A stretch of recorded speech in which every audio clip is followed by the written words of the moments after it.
General Braga Neto pode ter destinado mais de R$ 1 bilhão para o Centrão quando era ministro da Defesa de Bolsonaro. Veja também, eleição para os conselhos tutelares deve ter presença forte de candidatos conservadores ligados a igrejas neopentecostais. Notícias do Brasil e do mundo. Análise dos fatos com uma visão popular é aqui no Central do Brasil.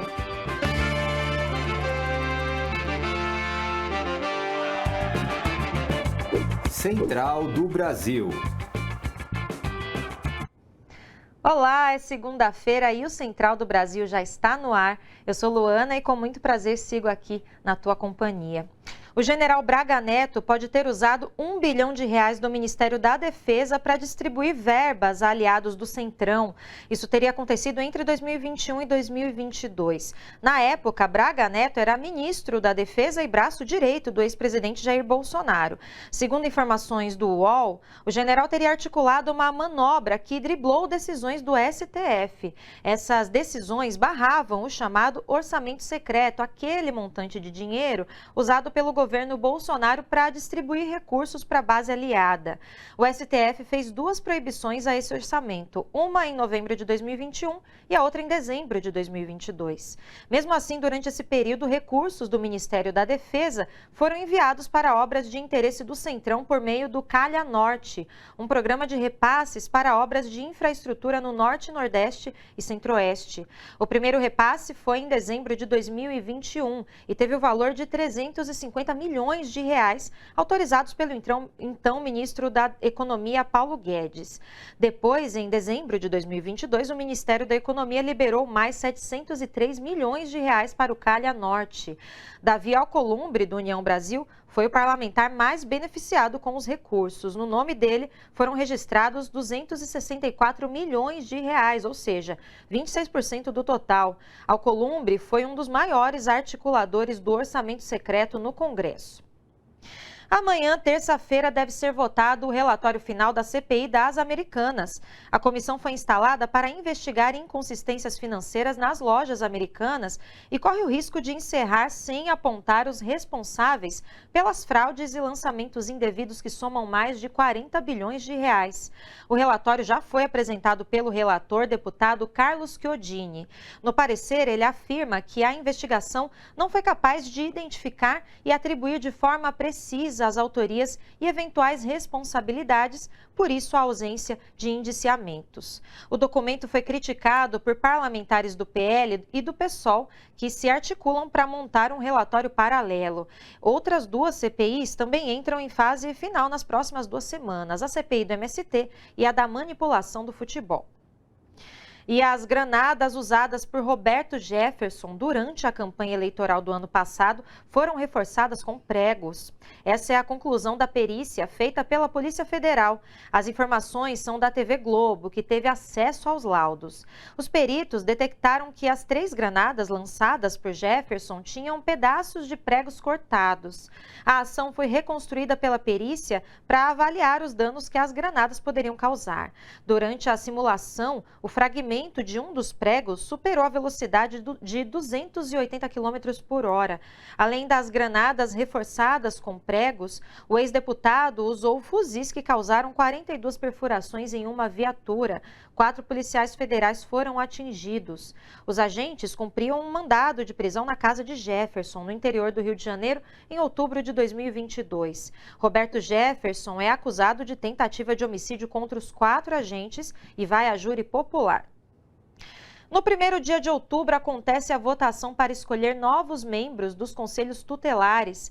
A última eleição, em 2019, foi marcada pela disputa entre candidatos progressistas e conservadores ligados a igrejas neopentecostais. Para explicar melhor o que está em jogo aí nessa votação e por que é tão importante participar, eu converso agora com Camila Bahia Braga, mobilizadora da campanha A Eleição do Ano.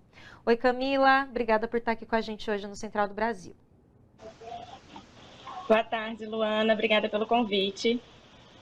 Vamos falar desse assunto. Em 2019, deu certo esse movimento organizado das igrejas neopentecostais para colocar representantes nos conselhos. Só que em São Paulo, por exemplo, mais da metade dos conselheiros eleitos são ligados a essas igrejas, né, Camila? Então, queria saber por que tanto interesse dessas denominações religiosas nos conselhos tutelares.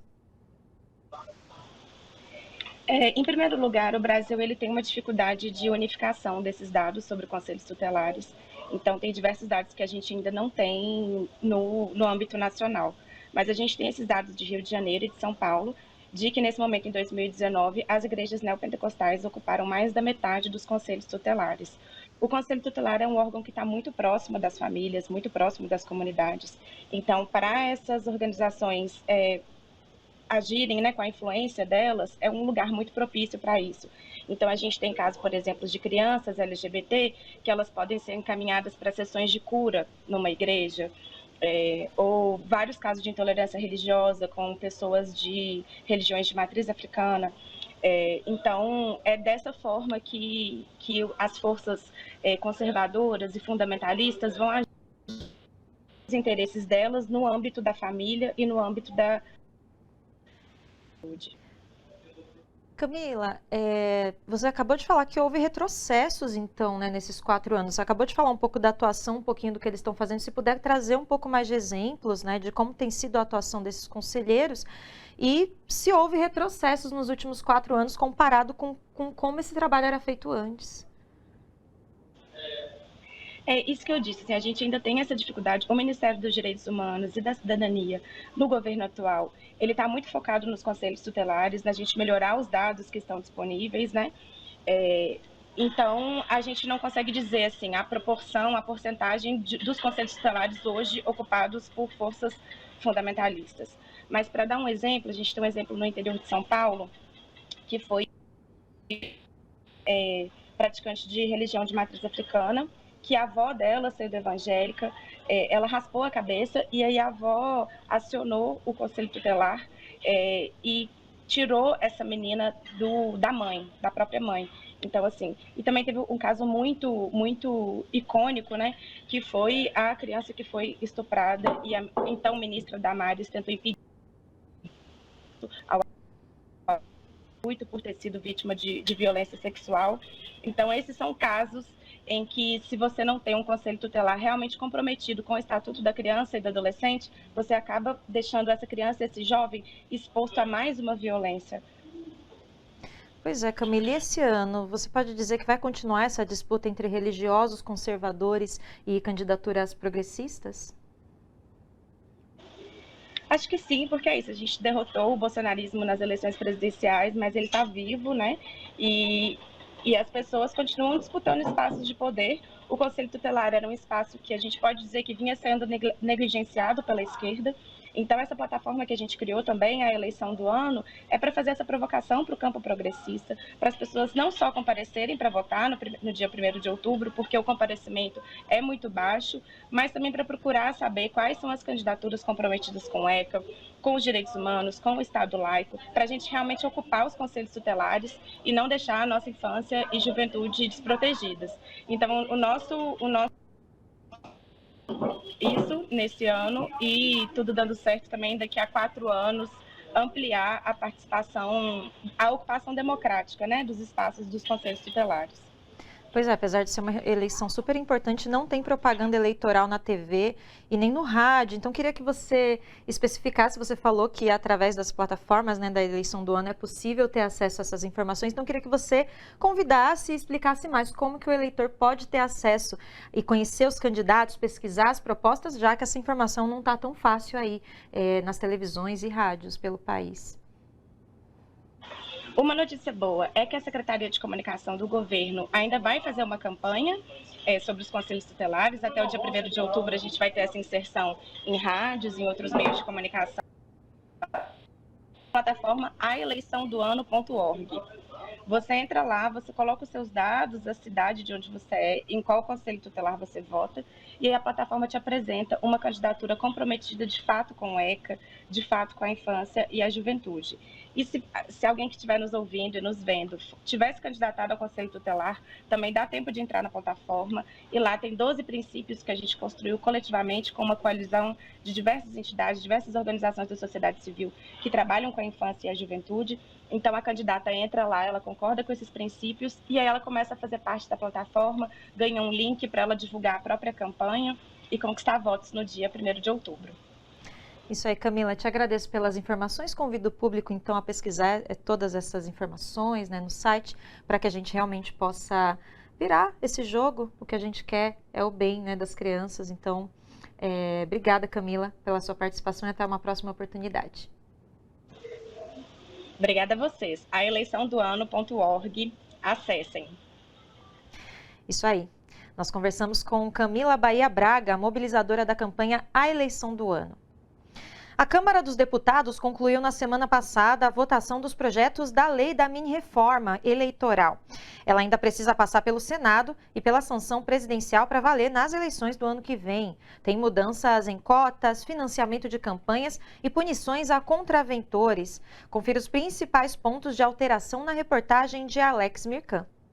Daqui a pouco mais de um ano, cerca de 500 mil candidatos devem tentar se eleger prefeitos ou vereadores em suas cidades sob novas regras. No dia 14, a Câmara dos Deputados aprovou a mini-reforma eleitoral. Ela ainda precisa passar pelo Senado e ser sancionada até o dia 5 de outubro para valer nas eleições municipais de 2024. Os dois projetos aprovados trouxeram diversas mudanças na reta final de votação, que flexibilizaram a lei da ficha limpa e a lei da improbidade, dificultando a punição a contravenções e reduzindo o tempo de inelegibilidade de candidatos. Isso é polêmico. Então, se você vai me ouvir e eu sou advogado, eu te digo que eu vejo com bons olhos a alteração da lei da ficha limpa, porque tinha alguma coisa muito, no meu ponto de vista, desproporcional e desarrazoado em termos de prazo de inelegibilidade. Algumas situações chegavam a 15, 20 anos e o projeto está reduzindo tudo isso para mais ou menos 8 anos. Então, ficaria uma coisa uniformizada. Se você for ouvir o promotor de justiça, ele vai reclamar, ele vai dizer que é absurdo, tinha que ser 20 anos mesmo. Uma das principais mudanças diz respeito às sobras eleitorais no Legislativo, que podem beneficiar os maiores partidos. O texto prevê que apenas as siglas que alcançarem 100% do quociente podem disputar as cadeiras que sobrarem. A nova regra penalizaria candidatos mais votados, mas cujos partidos foram menos selecionados pelos eleitores. Do quociente só beneficia as máquinas. E para que essa pluralidade, essas liberdades democráticas, esses parlamentares, que muitas vezes eu divirjo, mas que representam os votos de algum segmento, pudessem estar aqui, as sobras foram fundamentais. Foi aprovado outro tópico proposto pelo PL, principal partido de oposição, que proíbe as candidaturas coletivas. A regulamentação desse modelo, que atualmente é reconhecido pela Justiça Eleitoral, foi rejeitada pelos deputados. A vedação é criticada pela esquerda, que emplacou diversas chapas nesse formato em eleições anteriores. As experiências que tem de candidaturas coletivas são em torno exatamente de pessoas que defendem o mesmo ideal. Como é que elas funcionam? É o registro de uma pessoa que está registrada, mas que ela tem em torno de si pessoas que ajudam, inclusive, para fazer a campanha. Eles devem ter o direito de se manifestar. A velocidade entre a elaboração da mini-reforma e a sua tramitação também incomoda organizações da sociedade civil. A iniciativa do presidente da Câmara, Arthur Lira, de criar um grupo de trabalho no fim de agosto, teria dado menos de 2 semanas para que houvesse audiências públicas e discussões profundas sobre os projetos. A gente vê com preocupação a normalização desse tipo de processo. Eles estão mudando as regras do jogo um ano antes da eleição, sem a participação da sociedade, sem um amplo debate. E o resultado que a gente tem visto não poderia ser outro. O texto é lotado com coisas que vão contra a transparência e a integridade do sistema eleitoral, contra a participação de mulheres e de negros. Então a gente está bem preocupado com o teor desse texto e com a forma que foi apresentado. Outra mudança polêmica tem a ver com as candidaturas femininas e negras. A nova regra passa a contabilizar a cota de 30% por federação e não mais por partido, o que tende a reduzir o total de candidatos desses segmentos nos municípios. A proposta também estabelece regras mais brandas para configurar fraude às cotas de gênero e abre brechas para permitir despesas de campanha combinadas com homens. No entanto, há mudanças também consideradas positivas, como a permissão de doações via Pix, a utilização do fundo partidário para custear despesas de viagem durante as campanhas e a proibição de repasses do mesmo fundo enquanto houver lacunas na prestação de contas. São várias as propostas de alteração e eu vejo mais pontos positivos do que pontos negativos. Eu posso dizer que uma coisa que é muito importante que seja aprovada, não vai resolver o problema, mas pelo menos ameniza o problema, é a questão da antecipação das convenções partidárias e dos registros de candidaturas. Por que isso é importante? Para que a Justiça Eleitoral tenha minimamente condição de julgar os registros até a data das eleições. A maior vantagem da nossa mini-reforma é ter entendido que nós já mudamos muito. O sistema político já ganhou bastante quando acabou com a coligação, quando acabou com o financiamento empresarial, lugar de empresa não é fazendo política, quando instituiu a cláusula de barreira. Então as grandes mudanças já haviam sido feitas. Dessa vez o Congresso Nacional disse: ei, nós defendemos o nosso modelo, queremos fazer pequenos ajustes para aperfeiçoar exatamente o cenário de quem disputa a eleição do ano que vem. O Brasil assinou acordos de cooperação com Cuba. Estão inclusos vários setores, como as áreas da saúde, ciência e tecnologia e desenvolvimento agrário. Os acordos foram fechados neste fim de semana na viagem de Lula e ministros a Cuba. O governo acredita que as parcerias irão ampliar a troca de tecnologia entre os dois países. E no sábado, Lula teve uma reunião com o presidente cubano, Miguel Díaz-Canel. Em 9 anos, essa foi a primeira viagem oficial de um líder brasileiro ao país. A última foi em 2014, quando a então presidenta Dilma Rousseff visitou Havana. No sábado, depois dos compromissos em Cuba, o presidente Lula desembarcou em Nova York, nos Estados Unidos. Ele vai participar da Assembleia Geral da ONU e de um evento ao lado do presidente Joe Biden. Nesta semana, o inverno chega ao fim com uma onda de calor no Brasil que promete bater recordes de temperatura e tem gente sentindo. Hoje em São Paulo, por exemplo, está super quente. Enfim, isso porque vai acontecer um fenômeno chamado bloqueio atmosférico, que impede a chegada de frentes frias. As regiões mais atingidas serão Sul, Sudeste e Centro-Oeste. Em algumas áreas do Centro-Oeste, a previsão é de temperatura máxima de 43 graus.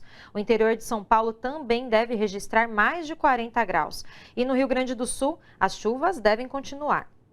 No próximo bloco, como a guerra na Ucrânia, o G20 e o BRICS influenciam a agenda ambiental da Rússia. Fique com a gente, o Central do Brasil volta em 1 minuto. A Rússia sempre tratou a questão climática como um assunto à parte da política externa. Com o início da guerra na Ucrânia, a situação se agravou, já que o país depende mais do que nunca do petróleo e do gás para resistir às sanções do Ocidente. Quem explica como fica a questão ambiental nesse contexto é o repórter Sergei Monin. A cúpula do G20 foi finalizada no último 10 de setembro com um compromisso de eliminação progressiva dos combustíveis fósseis. No entanto, a questão climática divide o grupo, já que países como Rússia, Arábia Saudita, China e Índia são dependentes da energia fóssil. Do lado russo, o ministro das Relações Exteriores, Sergei Lavrov, acusou o Ocidente de não cumprir com a promessa feita pelos países mais ricos de destinar 100 bilhões de dólares anuais aos países mais pobres para combater os efeitos negativos das mudanças climáticas. В этой связи в декларации также записана необходимость выполнения и давних обещаний о передаче технологий в страны глобального юга, не просто вывозить из них сырье и потом получать добавленную стоимость и соответствующую прибыль. Говорится и о том, что давно Запад подписался под тем, что будет ежегодно выделять по 100 миллиардов долларов на цели подготовки экономик к противодействию негативным последствиям изменения климата, ничего из этого сделано не было. Outro ponto controverso no G20 foi a guerra da Ucrânia. O acordo final foi discreto e se limitou a condenar o conflito sem denunciar a Rússia diretamente. Os assuntos estão diretamente ligados. Com o início do conflito ucraniano, a agenda ambiental passou para o segundo plano na Rússia, já que a economia do país depende do petróleo e do gás para resistir às sanções do Ocidente e financiar a guerra. Por outro lado, a Rússia vem fortalecendo as relações dentro do BRICS e com o Sul global, como forma de resistir ao isolamento imposto pelo Ocidente.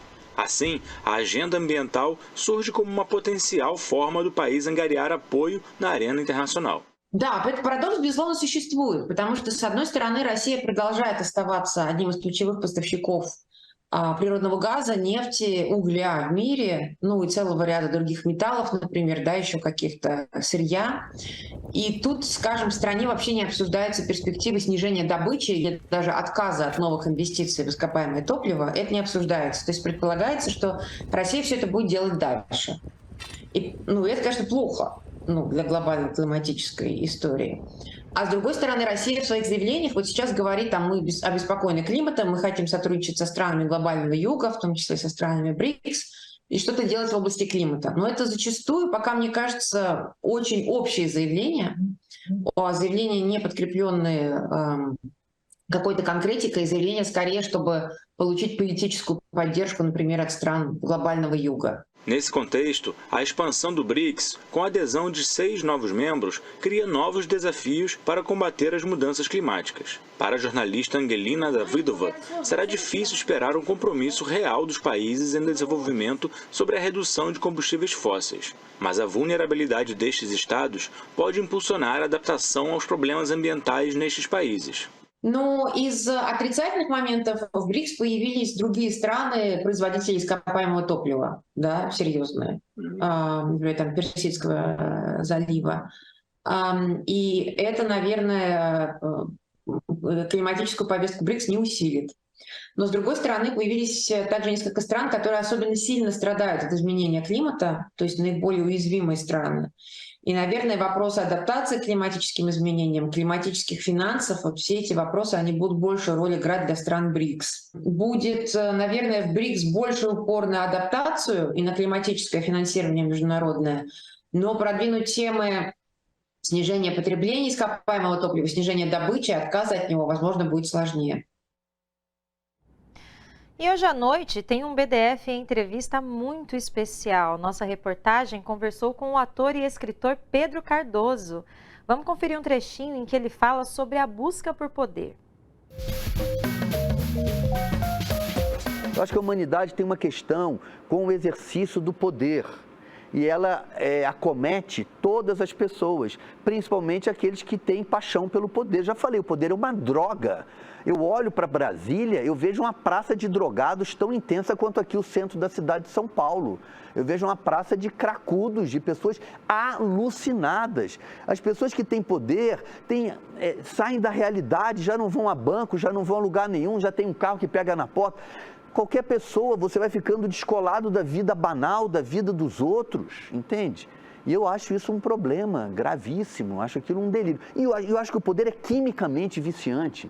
Aquela adrenalina permanente, não há um dia banal em Brasília. Todo dia é dia de negociata, entende? E o povo, na minha opinião, fica completamente afastado. O político se elege, acha que sabe o que o povo quer. Não sabe. O povo é que sabe o que quer quando te elegeu.